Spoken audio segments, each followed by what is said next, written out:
Hello' ছাত্ৰ ছাত্ৰীসকল, তোমালোকৰ কাৰণে মষ্ট ইম্পৰ্টেণ্ট এটা এছে লৈ আহিছোঁ। যিসকল ছাত্ৰ ছাত্ৰীয়ে ক্লাছ 10 আৰু ক্লাছ 12 শ্ৰেণীৰ ফাইনেল এক্সাম দিব, তেওঁলোকৰ কাৰণে মষ্ট ইম্পৰ্টেণ্ট এছে লৈ আহিছোঁ। তেওঁলোকৰ বাবে মষ্ট ইম্পৰ্টেণ্ট এছেটো হ'ল আমাৰ জুবিন গাৰ্গ।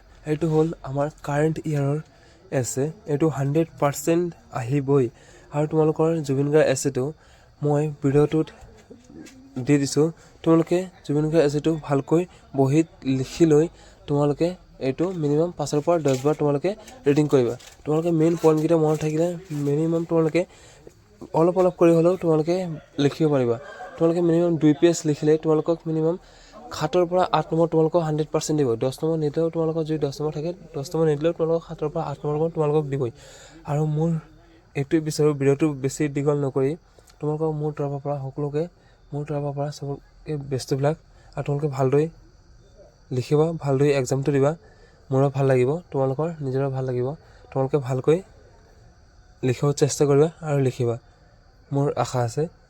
ভিডিঅ'টো ইয়াতেই মই সম্পূৰ্ণ কৰিছোঁ।